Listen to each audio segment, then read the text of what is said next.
PM Narendra Modi ने Saudi अरब के crown Prince और प्रधानमंत्री मोहम्मद बिन सलमान से फोन पर बातचीत की है। दोनों नेताओं के बीच डेवलपमेंट को लेकर बातचीत हुई। द्विपक्षीय रणनीतिक साझेदारी के भविष्य पर चर्चा हुई। इसके अलावा दोनों नेताओं ने इजराइल हमास के बीच चल रहे युद्ध के बीच पश्चिमी एशिया की स्थिति पर भी चर्चा की है। इस दौरान पीएम मोदी ने पश्चिमी एशिया की स्थिति, विशेषकर आतंकवाद, हिंसा, नागरिक जीवन की हानि पर चिंता व्यक्त की। साथ ही पीएम मोदी और मोहम्मद बिन सलमान ने क्षेत्र में शांति, सुरक्षा और स्थिरता के लिए मिलकर काम करने पर सहमति जताई है।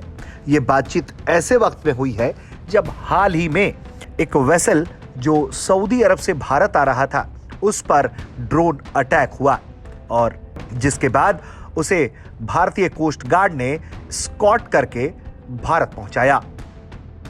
कुल मिलाकर जिस तरह से हूती विद्रोहियों पर हमले के आरोप लग रहे हैं, वो बड़ी चिंता की बात है, क्योंकि सऊदी के खिलाफ हूती विद्रोही पूरी दमखम से हमला करते हैं। ऐसे में ये बातचीत बेहद अहम हो जाती है। पीएम मोदी ने इस बातचीत के बाद जानकारी दी कि भारत और सऊदी अरब के बीच रणनीतिक साझेदारी के भविष्य पर प्रिंस मोहम्मद बिन सलमान के साथ अच्छी बातचीत हुई।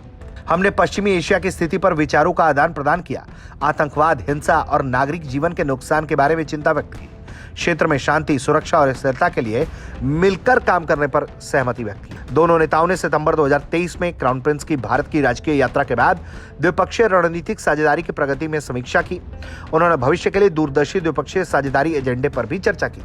पीएम मोदी ने इजराइल फिलिस्तीन मुद्दे पर भारत की दीर्घकालिक और सैद्धांतिक स्थिति को दोहराया और प्रभावित आबादी के लिए मानवीय सहायता जारी रखने का आह्वान किया। दोनों नेताओं ने क्षेत्र में शांति, सुरक्षा और स्थिरता के लिए मिलकर काम करने पर सहमति व्यक्त की है। उन्होंने समुद्री सुरक्षा और नौवहन की स्वतंत्रता को बनाए रखने की जरूरत पर भी जोर दिया है। पीएम मोदी ने एक्सपो 2030 और फीफा फुटबॉल विश्व कप 2034 के मेजबान के रूप में चुने जाने पर सऊदी अरब को शुभकामनाएं दी हैं। दोनों नेता संपर्क में बने रहने पर लगातार सहमत हुए हैं। ब्यूरो रिपोर्ट, भारत तक।